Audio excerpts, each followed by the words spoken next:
Scratch it up. Here on a sunny Sunday evening.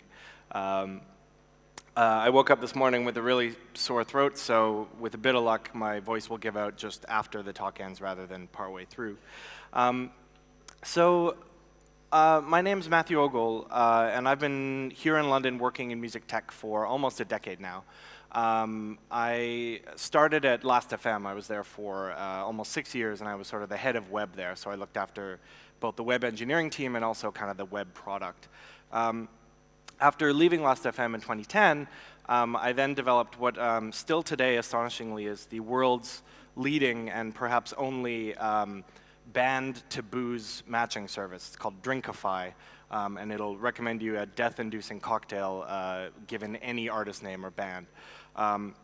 But decided, I didn't want to work on that forever. So for the last couple of years, started to think about and then come up with something called This Is My Jam, and there's a team of 4 of us now working on it. So today I just sort of want to take you the thought process that led to Jam, tell you a bit about what we've built, what we're trying to do with it, and then hopefully get some questions and any ideas you have at the end. So what is This Is My Jam? Jam really started with a feeling, actually. And it was this feeling. And this is a feeling that is as old as music itself. This is the way music has worked for centuries, for millennia. And I think anyone who cares about music even a little bit knows how good that feeling is when you turn someone on to a new piece of music that you really care about, or when you discover a new piece of music through someone that you care about. So, when we were first thinking this through, we actually, were saying things like music is the original social media, all that kind of stuff. And we're purportedly in this age of, this is the golden era of social media. We have more platforms than ever to be always connected with all of our friends all the time. So Jam really started when we realized that getting this feeling online actually wasn't really possible. It wasn't happening, at least not with the existing platforms and tools that we had. So it really started with a desire to have this feeling more often and to have a place for it online. Because when we looked at the landscape a couple years ago, and I think this is still true today, none of the existing platforms, social media, all that kind of stuff, none of them really fit for sharing a song that you think is amazing. So yeah, what do you do today when you have a new favorite song and you want to tell people about it? Well, you might throw it on Facebook or Twitter, a YouTube link, a Spotify playlist, or if you're scrolling on Last.fm or have connected Spotify to your Facebook timeline, it might just show up automatically in this real-time ticker. But the problem with these real-time systems is, if your friends aren't looking at it in this kind of 20-minute window after you post, it falls off the bottom of the real-time stream. There's just too much stuff coming in. And this is just kind of a crappy environment for discovering music in, especially something that you think is really great. So a couple years ago, another thing happened. I think we all remember Turntable FM, and there were a bunch of other, these sort of real-time networks, where finally tech got to the point where we could actually recreate the kind of virtual lounge room, friends around a record player thing, but do it in these virtual rooms online. And those were and still are a lot of fun, but it turned out it was pretty time-intensive to actually have to, put the virtual record on the virtual record player all the time. And it didn't really fit for a significant number of people for how we sort of use music in our lives. And then finally, we have more ways than ever. I mean, access is solved. We have millions and millions of tracks at our fingertips. And, Spotify, Rdio, YouTube, all these other services. And it's easier than ever to make big playlists, but there's kind of not a lot of context there. How do I know when a song is meaningful to you? How do I know why it's meaningful? How do I learn more about it when you've just sent me a link to a 40-track playlist? Where do I start? So we kind of looked at all the ways that we had available to share a song we cared about and decided that, none of these are quite right. We're going to make something new. We wanted it to be really simple and to kind of do what it said on the domain name. And so we made This Is My Jam. And all Jam really is a home for your current favorite song right now. It's a bit like a musical current status. So all you do on Jam is you get an account, you get a profile, and you pick the one song that right now means the most to you or that you're really into, the one that's stuck sort of on loop in your head. And that goes on your profile page, and then you can follow other people and get a one-click play-all type playlist of anyone that you're following's current favorite. And of course, as they change that, it gradually updates. And so you essentially get this playlist that whenever you're in the mood for some music, you can dip into, and it's always evolving and changing depending on who you're following. And that's really Jam in a nutshell. It's like share your favorite song, get a playlist of songs from others. But while it sounds simple, as we started building it out over the last year and a half, some really cool properties emerged, and they came from decisions that we made early on. So the first thing is we wanted a service that was built around the pace of music and music discovery, not around the pace of status updates or pictures or all the other things that we share on Twitter, Facebook, and all these other networks. So we thought, what if you can only have one song at a time?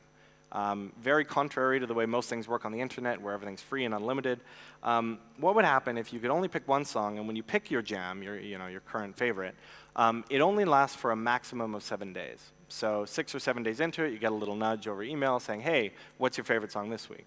Because we sort of guessed that 7 days was maybe about the amount of time it takes to really have a song get under your skin and something you want to tell the world about. And as it turned out on Jam, the sort of average lifespan of a jam is around 3.5 or 4 days. So we think we got it pretty close. But something interesting happens when you set it up this way. Because you're making people choose just one, and you can't have 10, you can't have 20, you can't have 3, you just have one, and it's a time-limited thing. The diversity of music on Jam is really, really high, and the quality is high as well. So two cool things about this. We think we're the only music service online where every single song you can play on the website right now is someone's hand-picked favorite. So it's someone's favorite song right now. So while we don't have a catalog of millions like these other services, what is there is really high quality, and it's also fresh. Something else that happened is the internet is very good at hype and trends and new singles, new releases, what's on the MP3 blogs. But if you look at these album covers here, usually more than half of the most popular songs on Jam at any one time are actually old music. There's always like a Prince track, there's a Talking Heads track, there's always an old soul track.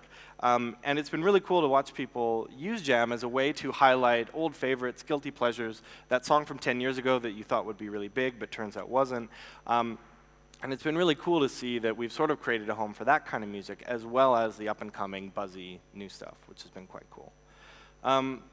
The third thing that we really believed in is that music deserves its own graph. So you do not necessarily want new music from everyone you have on Facebook, your aunts, your uncles, the people you went to high school with. And same thing goes on Twitter. You might follow really funny comedians or celebrities, and only some of them you want music for. So although we interoperate with all those different things, on Jam you can follow anyone as long as you're into their music. That's the only requirement. You don't need to know them in real life. They don't have to follow you back. We believe that music deserves its own network of people, because music's always worked that way. We've always had these sort of tribes of music listeners that we identify with. Something we cared a lot about at Jam, and our sort of dark secret that I don't often admit on stage, is that when we started Jam, we were a little bit nostalgic for MySpace. And the reason we were nostalgic for it was because on MySpace you could say, hey, this is who I am right now, this is my sound, this is my look. And you could also reinvent that as often or as little as you chose. And we've always used music this way. We put up posters on our bedroom walls. We sew badges onto our backpacks. Music is always as much about my own identity as it is about the audio itself. And so on Jam, what we want to do is give people really rich ways of curating the visual experience around their music, and also be able to tell stories, really make it personal. Because right now, when you share a YouTube link on Facebook, your friends click through and they're on YouTube and they're fighting the YouTube comment trolls, and there's nothing of you there. And we really felt like if we were going to create a credible home for your favorite song, it had to look like you, it had to feel like you. So we spent a lot of time researching visual aesthetics around music and coming up with a pretty cool set of tools that let you quickly customize the look of your jam.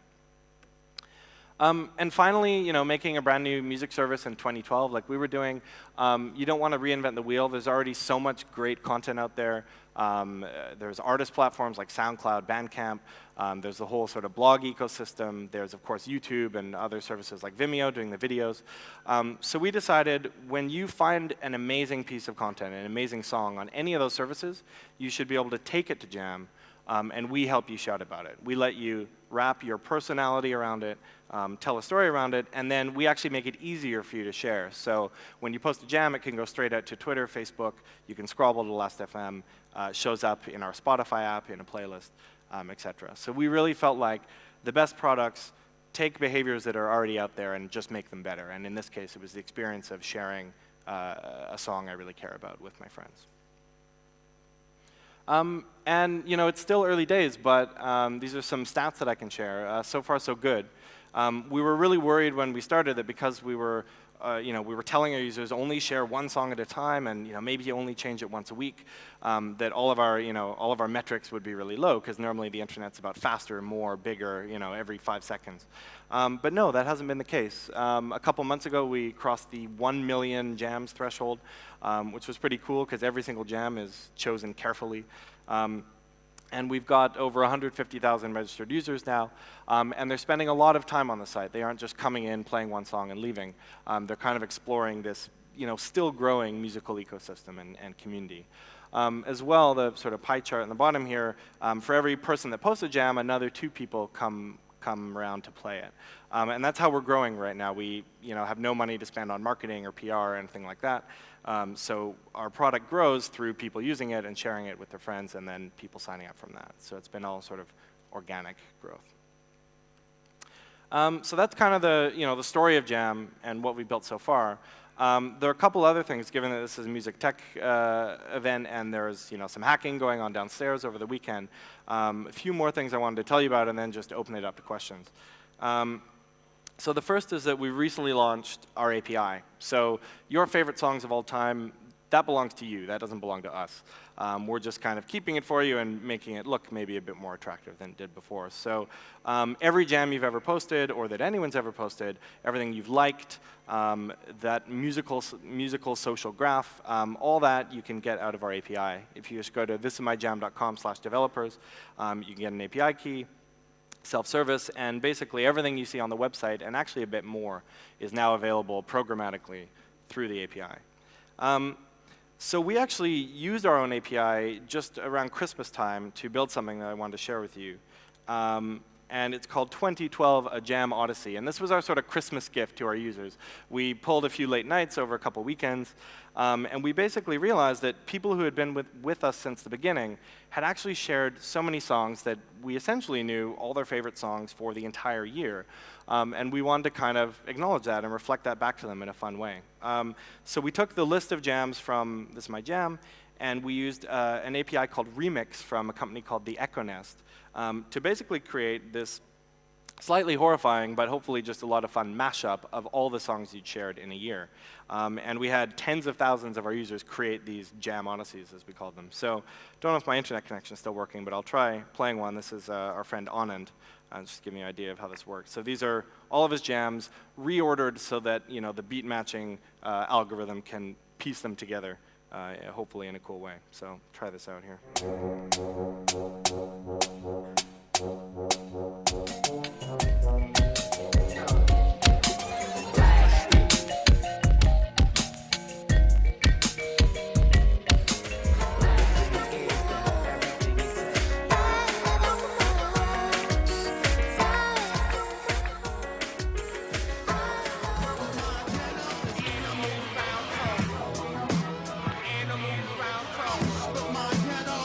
Anyway, you get the idea. Some of these odysseys actually went on for 20 minutes, and watching someone else's is sort of cool, but actually watching your own is a surprisingly emotional experience. You're basically being dragged through a whole year's worth of musical memories,